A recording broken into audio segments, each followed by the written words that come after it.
উচ্ছেদ সদায় অমানৱীয়, কিন্তু এই মৰ্মান্তিক উচ্ছেদৰ ঘটনাৰ পিছতো আমাৰ সমাজৰ কিছু মানুহে এই উচ্ছেদক ছাপোৰ্ট কৰে, এই উচ্ছেদক সমৰ্থন কৰে। তেওঁলোকে উচ্ছেদৰ নামত চেলিব্ৰেশ্যন পাতে, তেওঁলোকে আনন্দ উল্লাস কৰে। মোৰ চাৰিওফালে কেইজনমান ব্যক্তিক আপোনালোকে দেখিছে, আৰু মই বহি থকা স্থানখনৰ চাৰিওফালৰ দৃশ্যাংক নিশ্চয় আপোনালোকে দেখিছে। ইয়াত ধুনীয়া এখন গাঁও আছিল, সুন্দৰ এখন গাঁও আছিল। বহুত মানুহ ইয়াত বসতি কৰিছিল, কিন্তু আজি সেইবোৰ আৰু নাই।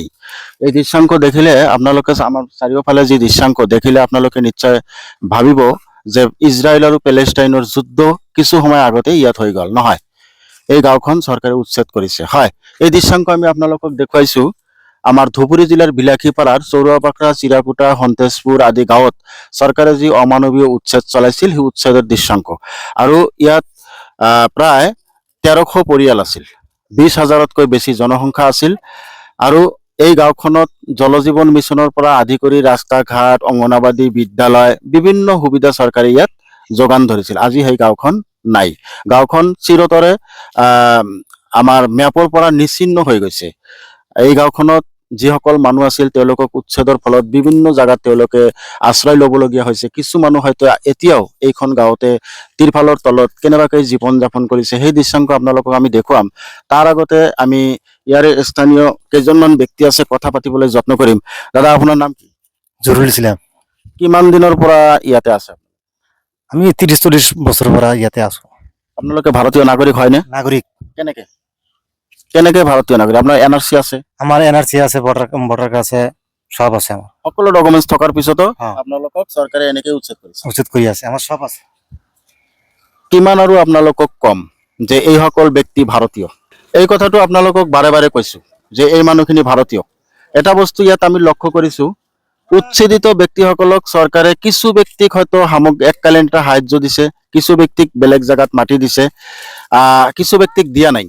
এটা কথা লক্ষ্য কৰিছো, সংবাদ মাধ্যমে সঘনাই এটা কথা কৈ থাকে, এই মানুহখিনি বাংলাদেশী মানুহ, এই মানুহখিনি বিদেশী মানুহ, এই মানুহখিনি সন্দেহযুক্ত মানুহ, এই মানুহখিনিক এই তকমাটো সততে দিয়া দেখা যায়।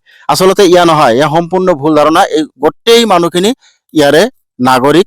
এই স্থানত তেওঁলোকৰ 40, 50, 60, 100 বছৰৰ পৰা তেওঁলোকে ইয়াত বসতি কৰি আছে, আৰু সম্পূৰ্ণ তেওঁলোক ভাৰতীয় নাগৰিক।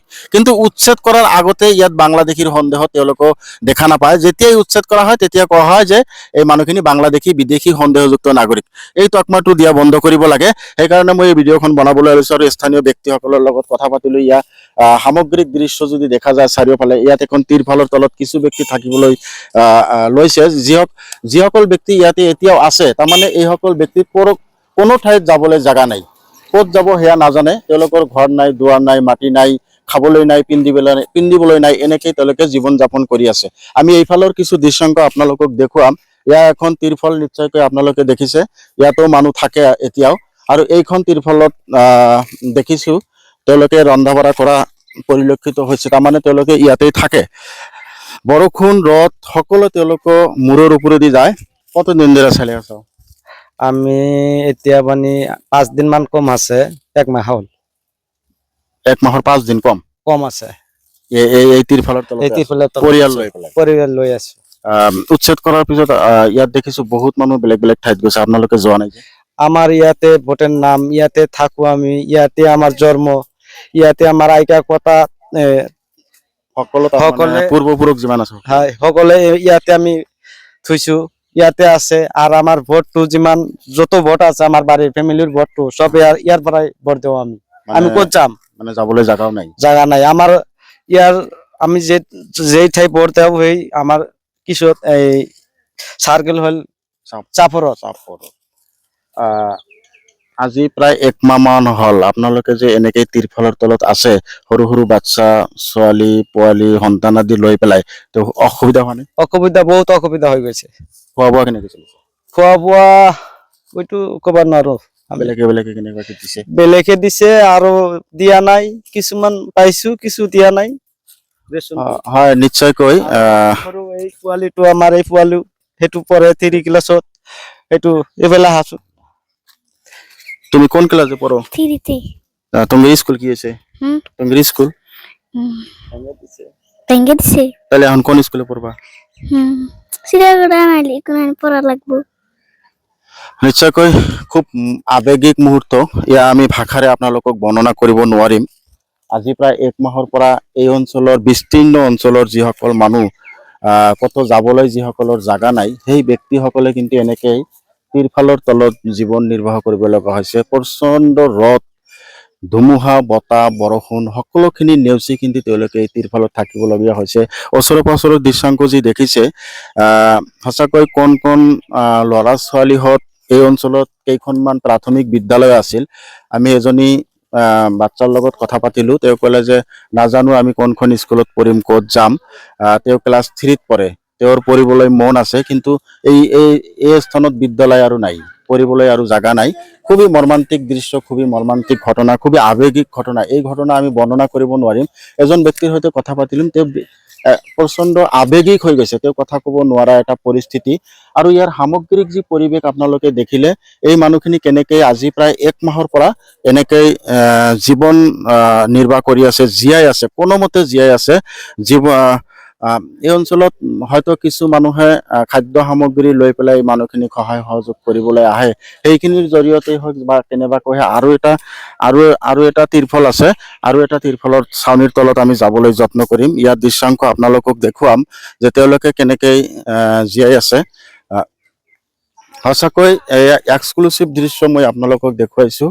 এইখন এখন তিৰফল, ইয়াতে এই পৰিয়ালৰ কিছু ব্যক্তি কিন্তু ইয়াতে থকা আমি দেখিছোঁ, আৰু চাৰিওফালে কিছু ব্যক্তি আছে।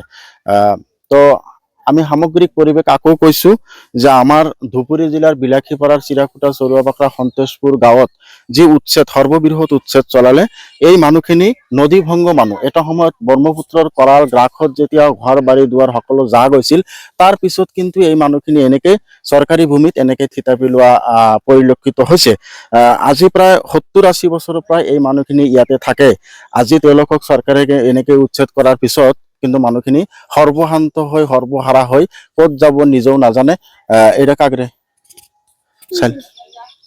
কোনডা তুমি কোন ক্লাসে পড়ো? 5 এখন স্কুল নাইকে তুমি কোন ক্লাসে পড়ো? 6 পড়ি। এখন স্কুলে যাবা না? স্কুল ভেঙে দিছে। ভেঙে দিছে, তাহলে কোনে যাবা? কোন মানে হনুই করি, কোনে পড়বা? কোন মানে পড়ি যাবা নাকি? পড়বার ইচ্ছা আছে না তোমার? আছে, কোন স্কুলে পড়বা এখন? কি জানি। ইয়াৰ চাওক, এইসকল যিমান আমাৰ এই অঞ্চলৰ ল'ৰা ছোৱালী আছিল, তেওঁলোকে কিন্তু এক্সিষ্টিং বিদ্যালয়ত পঢ়িছিল। আজি কিন্তু সেই বিদ্যালয়বোৰ আৰু নাই, তেওঁলোকৰ পঢ়িবৰ আৰু সুবিধা নাই। গতিকে এই মৰ্মান্তিক দৃশ্য আপোনালোকক সামগ্ৰিক পৰিৱেশটো দেখুৱালো।